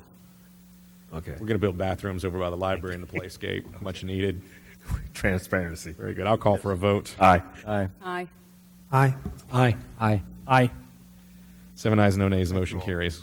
Thank you, Mr. Van Zandt. Item number 4, ordinance 17M27, an ordinance by the City Council of the City of Schertz, Texas, amending the City of Schertz Code of Ordinances and certain other ordinances by amending and establishing fees for certain licenses, permits, and other services provided by the City of Schertz. I think we've gone over the actual fee schedule, so if it's all right with you, Mr. Walters, I want to go ahead and open it up to council, see if they have specific questions about any of the fees or want to discuss any of the fees. So, council? Just Mr. one Gutierrez? question. Just one question. Since the last fee schedule was the adjustment was back in 2009, right? Am I correct? Only on the Civic Center fees. On the Civic That was the last Center? time they were changed. We bring annual updates to the fee schedule each year in July and August. Is there a plan so that there's not a big gap between? There is. We're going to be reevaluating fees every year to make sure that we're staying within market and that we're staying competitive with area venues to make sure that we don't fall behind. Thank you. You know, I'm sorry. Mr. Crawford? Mr. James, or, I'm not sorry, I'm James, Mr. Walters. In our little discussion last week, I don't think I asked you to come up with anything different, did I? And we talked, I was comfortable with the answers you gave me, so there's nothing that you made any change to that based on anything I said, right? No, there have been. Good. Okay, thank you. Mr. Edwards? I did have one question. We had discussed maybe having a resident rate for the Civic Center or some of the rooms, the meeting rooms inside. Have we scrapped that issue altogether? We did go back and look at it when we did. Each fee for each type of service needs to be taken as a case-by-case basis. So for some sets of fees, it makes sense to have a user discount, and others, it doesn't line up with the actual purpose of the service or the facility. In this situation, us and many of the surrounding areas do not think it's appropriate for this particular area. And if we want to have a discussion, we can. Thank you. Anyone else? Mr. Davis? We talked last week, I know Mr. Larson brought up about a discount rate for residents versus non-residents. And I think the mayor was spot on talking about the impact of our businesses that also pay taxes that support those facilities and how a discount would apply to them. So we talk about not having discounts, but on page 5 of the packet we got last week, there's a line on it that says city employees, 25, and this is under the top of the page says event facilities, and then there's a section that says discount special rates, city employees, 25% discount with no deposit. So is that meaning that a city employee who wants to rent the Civic Center or one of the ballrooms gets a 25% discount with making no deposit? And then there's one for frequent renters, 25% discount, events occurring multiple times during the month, week, year. So the way that reads, if we have somebody that does a baseball card show, and they do one in the spring and one in the fall, because they do multiple events, they potentially qualify for a 25% discount. Multiple day renters, 25% discount, total rent 2 or more days, 25%. Day before setup, I don't understand this one. Day before setup, 50% of the regular room rate. Nonprofits, 25% discount, rent only. And then there's the final line says all comp requests will require approval from the city manager. How often do we comp somebody for using the facility, and what guidelines do we have that would determine whether someone gets comped? And when we say comped, we're talking about free use of the facility? Yes, so not very many of these come across our desk, and not many of them will even make it to a recommendation. But the senior center, they're doing their gala in the Civic Center, so that would have been a comped request that we would have sent up to the city manager's office so they don't have to pay that comp or that fee. I want to say that's one of the only ones that I can think of off the top of my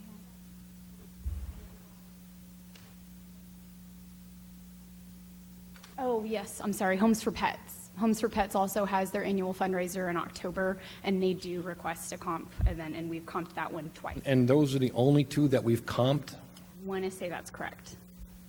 Can we have that double checked and get a list of what in fact has been comped? And then, like I said, I have a concern about a 25% discount for so many different categories when we just got done saying how, number one, the facility does not operate at a profit. some of our money does come out of Hyde to fund this, yet we look at our local communities around us and we say that nobody else gives a resident discount, or I think the number you said, 2 out of 8 gave resident discounts, but the other 6 do not. Do the other ones give discounts to the range of 25%? Yes. So New Braunfels, who does not offer a resident rate, they do try to encourage multi-day renters. So they do offer a discount. I'm not sure. I'll have to double check if it's 25% for multiple day renters. They also do 50% off the regular room rate the day before for setup.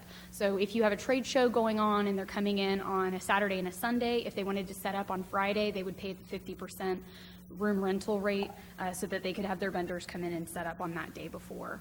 The multiple day renters, we wanted to add that discount in because we do want to attract more conferences and more during the week multi-day kind of rentals, but also offering that at a 25% discount because they're going to be in there, hopefully Monday through Thursday, Monday, Tuesday, Wednesday. So we're recouping some of those days that we normally wouldn't rent, but we're not trying to charge them the full rate for those 3 days or 4 days that they're going to be there. The frequent renters 25% discount, and I would define that, I think, and I should have defined that a little more clearly to at least 11 events a year, so at least once a month or the 11 times. Granted, maybe during the holidays they wouldn't rent, but to offer that to our renters who at least rent 11 times a year. So that would go to Lowe's, that would go to Wash Tub, that would go to the baton twirlers, the basketball teams, folks who rent more often than not.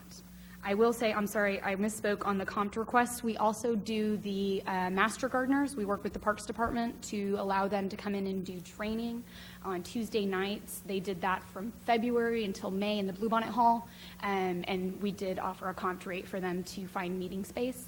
And we're also doing the same thing with the naturalists in the North Center. So they're going to be hosting a class coming up here August through November, and we offered that at a comp rate as well. Thank you. Anyone else? I just wanted to clarify then Yes, on sir. what Mr. Davis was asking. So an employee of Schertz gets a 25% discount, correct? Correct. That rate, that discount has been in there just like the nonprofit. But a resident does not. So those employees may not even live in Schertz, contributing taxes to Schertz, but they're going to get the 25% discount, while the residents of Schertz who are, the upkeep and so forth on those facilities will get no discount. And I think, wasn't it said that it would be, one of the problems was that residents then were, signing contracts for non-residents? Correct. But you don't have the same problem with employees doing that? Not to my knowledge, we don't. And we've rarely used this discount. In this fiscal year, we've rented it 4 times to employees. So 4 employees have used this discount. It's really not one that is used often, and if we were to go away with it, I think that would be okay. I guess I just have a problem with giving a discount to employees and not to residents. Yeah, and I would say that it's not that the staff has a problem or doesn't have a problem with it. This is a council policy, so it's our policy that's been promulgated, and if we want to change it, we certainly can. Mr. Thompson? As far as staff goes, or city staff employees, they work extremely hard. I would see it not so much as a discount as a benefit for being an employee of the city of Schertz.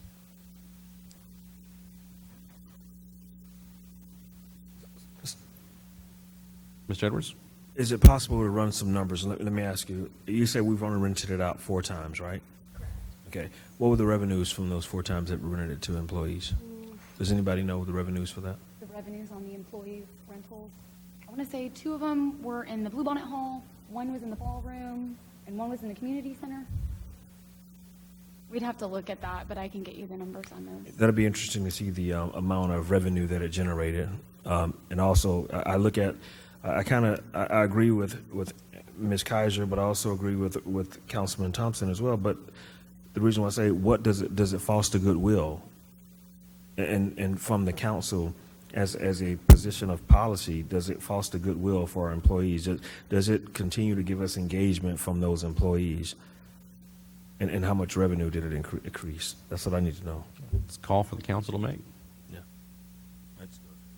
Mr. Davis? Yeah, I really don't want to hold up the whole fee schedule. I understand how this plays into everything we're doing with the budget and everything else. But what I'd like to have is a larger discussion. In light of the fact that we made the statement that the Civic Center does not make revenue, I think we need to have a larger discussion regarding things like the Civic Center, the Community Center, our pools. When I was working on the Parks Master Plan, when we look at recreational activities, there are cost return factors on all of these type of activities. Some of them are obviously money pits. Some of them have a cost recovery of zero. When we put in the trails that we're doing right now, we're going to spend over $1 million on sidewalks and trails, and our cost recovery on that is going to be zero because we don't put up toll booths. Wow, I shouldn't have gone there. We don't put up toll booths to charge people to walk on our trails. We build a community pool, an outdoor pool. It costs a lot of money for chemicals and to operate and maintain that pool. We do recover some money, but certainly never enough to cover the operating costs of those type of activities. In some cases, though, things like a civic center, depending on the how it's marketed and how it's used, in some cases, civic centers can be profitable for the city. They can recover their operating costs. They can generate revenue, which would help fund other activities in the city. So, I don't want to get hung up on the schedule, and I certainly don't want to get hung up on any particular singular fee. But I think this is something that I think the city should engage on as part of a bigger picture as to what is the right thing to do for the city of Schertz. What is our goal? Are we happy with setting this as a lost dollar figure and we'll just throw money at it every year? Or do we want to reassess our goals and our priorities and maybe look at what can we do, or what can we or should we do to maybe make this a profitable aspect for the city with the right fee structure for businesses, for nonprofits, for residents, for employees. And I know there's hurdles. I know there's the people that rent when they shouldn't rent and all that kind of good stuff. But I think it's one of those discussions we should have on the bigger picture going forward somewhere down the road. So I have to concur with Mr. Davis completely. I think that we should absolutely have a discussion about what are the goals? What are we trying to accomplish? Are we trying to fully recover our costs and expenses, or do we know that this is really a cost center for us? Do we want it to be a profit center for us? Are we trying to establish goodwill with the community and the communities around us? I think we absolutely should. So.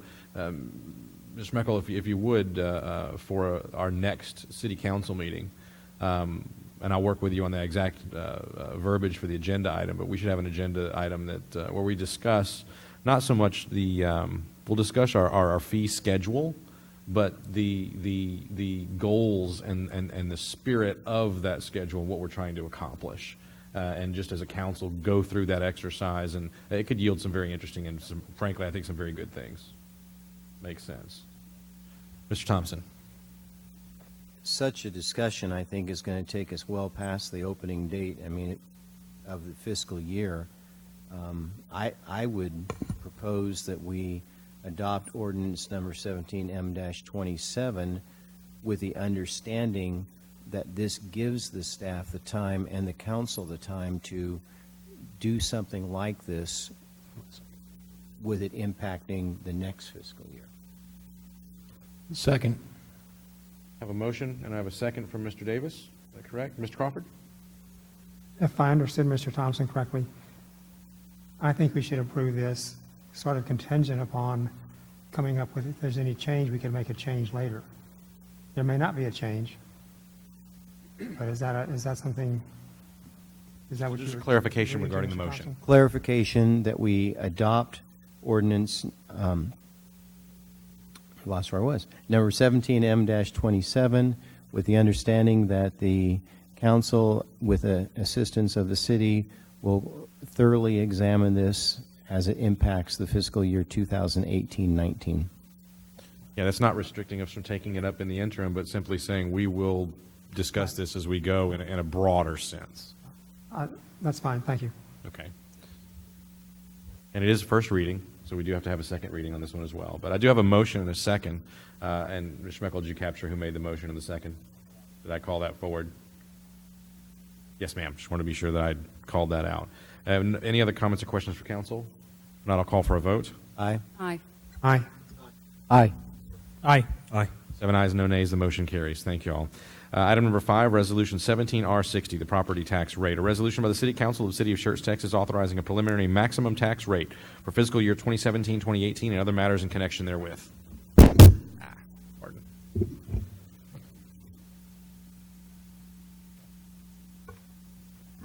All right. Mayor and council, staff has proposed a budget that's balanced at a rate of 49.10, which is equal to the effective rate. That is the rate that staff is recommending be set as the proposed maximum going forward for this year. Very good. Any questions for Mr. Walters? No? Move that we adopt resolution number 17-R60. Second? With a proposed maximum rate of 49.10? That is okay? That Correct. is the motion, and that is the second to that motion. I have a motion for Mr. Thompson, a second for Mr. Crawford. Mr. Larson? I do want to make a comment before we vote. Trying to think how to say this here. First off, I want to thank the staff. This is an exceptional presentation, and you always give an exceptional presentation. And as a political figure, there's always a temptation for me to go out into the public and say, hey, we've followed the class and comp study for the third straight year. We're hiring 22 new employees. We have capital investments that have been overdue. We're improving our infrastructure. We have expanded our services, and we're lowering our tax rate. There's a temptation to do that, but that would be unfair because the people who you should thank for this budget and for the hard work and the fact that we can expand services, hire employees, and lower our rate are the staff. And so I want to thank you. We're going to have new parks and trails built. We're going to have a new fire station. We're going to have new police officers. We're on the path to fully funding a senior center lunch program for 2 years. It's truly remarkable. And the people who do that deserve credit are not sitting on this side of the dais. So I want to say before we take this vote, thank you to the staff. Thank you for the way that, and when you are happy to see your tax rate go down and you see somebody working in 95-degree weather working on a park or you go pay a bill, I encourage you to thank the staff because what they've done is exceptional. So thank you. Hear, hear. That's well said. And thank the citizens for paying the taxes. Agreed. Indeed. Anything else from council? I do have a motion and a second. I'll call for a vote. Aye.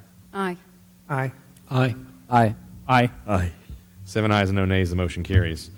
Item number 6, Resolution 17R59, a resolution by the City Council of the City of Schertz, Texas, authorizing an agreement for provisions of economic development services between the State of Texas, Comal County Commissioners Court, and the City of Schertz Economic Development Corporation, and other matters in connection therewith. Man, it's the best news of the week, just about. Anybody have any questions for Mr. Kintetter on this one? Man, this has been a long time coming. This is good stuff. I'm going to make a motion from the chair that we approve Resolution 17R59. I second it. I think the entire council seconded that, but I need to name one person. Dr. Kaiser. Second from Dr. Kaiser. Any other comments or questions from council? Great work. Great work. This is something we've been working on for years, and to get it to this point is fantastic. I'll call for a vote. Aye. Aye. Aye. Aye. Aye. Aye. 7 ayes, no nays. The motion carries. Item number 7, Resolution 17R63. A resolution by the City Council of the City of Schertz, Texas, authorizing expenditures with Far West Environmental Supply totaling no more than $115,909.80 for equipment during the 2016-2017 fiscal year and other matters in connection therewith. Chief, good evening. Mayor, council, thanks. Glad to be back with you tonight. Aside from you putting on the badge and the insignia, this is your first time before us as chief, isn't it? Yes, sir. Welcome once again and congratulations. This is just coming before you to go back in March. We had come before you with the grant for 89,000 to Far West. And so we've got a few more items that we need to purchase, and so we're just coming back before you to ask. Those items are budgeted. You want to spend the grant money and buy stuff? Yes. That's We've already spent the grant money, but now we just need a few more items that are budgeted. Budgeted items. Sounds good to me. Is there a motion to approve 17R63? So move. Second. I have a motion from Mr. Thompson, a second from Mr. Gutierrez. Any other comments or questions from council? Hearing none, I'll call for a vote. Aye. Aye. Aye. Aye. Aye. Aye. Aye. 7 ayes, no nays. Motion carries. Thank you, Chief. Item number 8, Resolution 17R61, a resolution by the City Council of City of Schertz, Texas, authorizing the city manager to enter into an agreement for the purchase of one emergency response vehicle and associated equipment. Chief Bain. Good evening. Evening. We were looking to replace a very nice 1996 Ford ambulance. It was a clean owner, one owner when we bought it, and we have literally driven the wheels off of it. What we're looking to do is fund this project completely out of federal seized assets. This will not affect general fund. Wow, do we need to know anything else, ladies and gentlemen? No, Is there a sir. motion to approve 17R61? So moved, Mr. Mayor. Second. I have a motion from Mr. Edwards. I have a second from Dr. Kaiser. Any other comments or questions from council? Hearing none, I'll call for a vote. Aye. Aye. Aye. Aye. Aye. Aye. Aye. 7 ayes and no nays. The motion carries. Well done, Chief. Appreciate the help. Item number 9, Resolution 17R62, a resolution by the City Council of the City of Schertz, Texas, authorizing the city manager into an agreement with Texas State Library and Archives Commission relating to the reimbursement of expenses incurred through the lending of Schertz Public Library materials to other libraries. We're getting money back? We're getting money back. This is what this is for. That's fantastic. Anybody have any questions? Mr. Mayor, I'd like to make a motion to approve Resolution 17R62. Second. I have a motion from Mr. Edwards. I have a second from Mr. Thompson. Any other comments or questions from council? Hearing none, I'll call for a vote. Aye. Aye. Aye. Aye. Aye. Aye. Aye. 7 ayes, no nays. The motion carries. Well done, Ms. Allhorn. Thank you very much. Item number 10, Resolution 17R64, resolution by the City Council of the City of Schertz, Texas, approving a request for a historical incentive program for the Main Street area grant for 513 Main Street in the City of Schertz, Texas, and related matters in connection therewith. Sure. If I could have a moment, Mayor, on a couple of items. You're going to slow me down? Okay, it's all yours, If I Mr. could. James. I'll back off and have a little water. One is to sort of clarify something with the grant, just because I think we kind of phrase things differently in different places. The applicant, the pastor of the church, Mr. Longoria, he stepped out for a moment. Okay. He's here. He's planning to do repairs to that building at 513 Main, and that's down toward the end, one of our kind of more traditional historic buildings. To be clear, they are not going to do a full renovation or do all the repairs that building needs to be done, and he was fairly upfront as a church. They don't have the funds to do that. This is sort of a first step. The estimated cost that he's provided us is just under $15,000, about $14,000 and change. We upped the project cost to $15,000 because we would anticipate they may run into something as part of those work that ups the cost slightly. But to be clear, as it says in the staff report, his full project cost that they're planning to do now with the roof and the stucco work is about $15,000. It's a one-for-one match. He fronts it. We then come back and provide a $7,500 check if, in fact, he spends the full $15,000. If it's less than that, again, it's a one-for-one match, and it's less than that as well. But a couple of things to be clear. We'll not fully renovate the building. We'll not necessarily do all the repairs. It's a first step for them, and then they'll see where it goes. The total project cost would be up to $15,000 right now, so one-to-one, city would pay back $7,500. Last thing I will say is we have one more grant application pending, so that one will make our 5th. It's probably time we revisit this with the Main Street Committee. The idea was to get folks doing some things, and it's probably time to revisit. If we've gotten a little bit of minimum, we may want to adjust the project, slightly different match, maybe a 1-to-2 match or something like that to reduce the amount we provide for what they put in, things like that. So again, we'll be putting that with the Main Street Committee going forward. But otherwise, it's fairly straightforward. Historic Committee recommended approval of it in terms of the improvements being consistent with the structure. Mr. Mayor, I'd like to make a motion that we approve Resolution 17R64 with the $15,000 coming from the hotel occupancy tax fund. Second. I have a motion from Mr. Edwards, a second from Mr. Davis. Any other comments or questions from council? Hearing none, I'll call for a vote. Aye. Aye. Aye. Aye. Aye. Aye. Aye. 7 ayes, no nays, the motion carries. The next item on the agenda is a roll call vote confirmation. Mr. Schmeckel?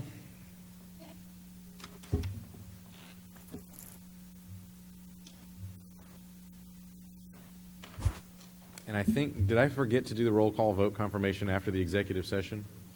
Okay, so will you do both of those now? Awesome, thank you. My apologies. I'm probably going to need some help on a few of them. No problem. Okay, item number 1, the city council minutes of August the 1st, 2017. Motion was made by Mayor Pro Tem Edwards, seconded by Council Member Thompson. Mayor Pro Tem Edwards voted yes. Council Members Davis, Gutierrez, Larson, Thompson, Kaiser, and Crawford voted yes. Motion passed. Item number 2, Resolution 17R58. Motion was made by Council Member Davis, seconded by Mayor Pro Tem Edwards. Mayor Pro Tem Edwards voted yes. Council Members Davis, Gutierrez, Larson, Thompson, Kaiser, and Crawford voted yes. Motion passed. Item number 3, Resolution number 17R55. Motion was made by Mayor Pro Tem Edwards, seconded by Council Member Gutierrez. Mayor Pro Tem Edwards voted yes. Council Members Davis, Gutierrez, Larson, Thompson, Kaiser, and Crawford voted yes. Motion passed. Item number 4, Ordinance number 17M-27 on first reading. Motion was made by Council Member Thompson, seconded by Council Member Davis.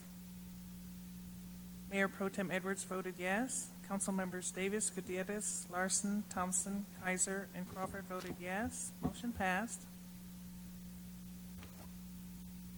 Item number 5, Resolution number 17R-60.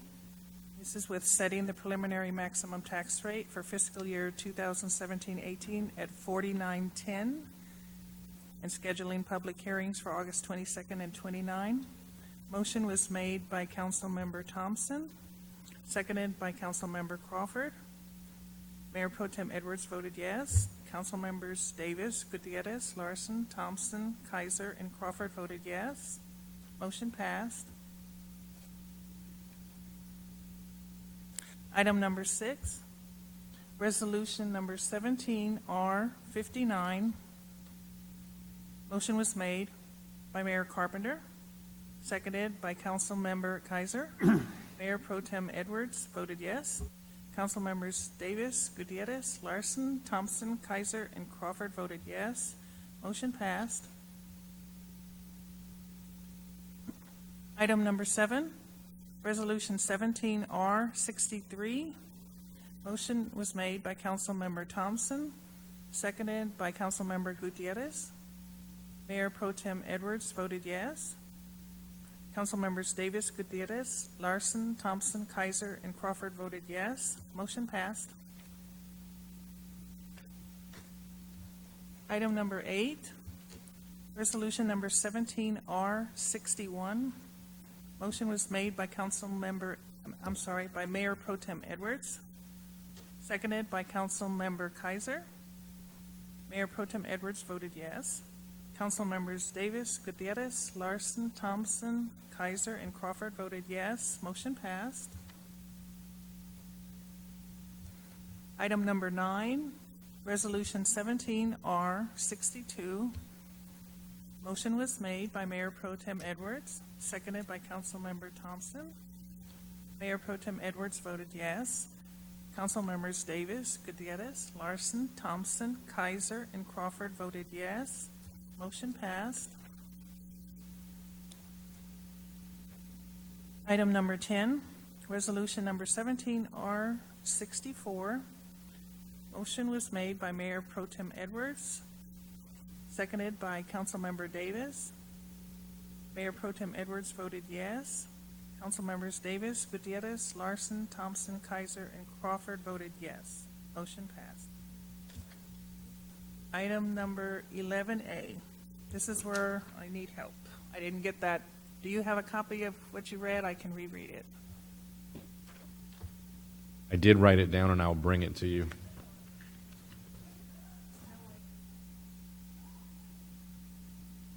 My chicken scratch may not be easily legible, but will do.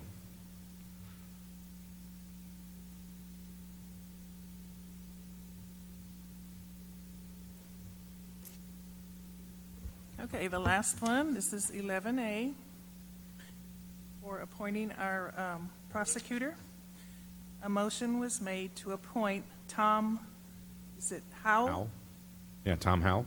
Howe, Mhm. as the interim municipal prosecutor, and Carlos Solis as interim assistant or alternate municipal prosecutor, and that we We will post for the advertise. positions Yep. of attorney and with municipal Oh, court. just you have to go around to the right-hand side there and come back. So we're going to post for the position of both municipal prosecutor and assistant or alternate city prosecutor with beginning on Friday, August the 18th, 18th. finishing on Friday, 2 weeks later, September 1, with the requirements that the applicants be a licensed attorney in the state of Texas and have some municipal court experience as minimum requirements.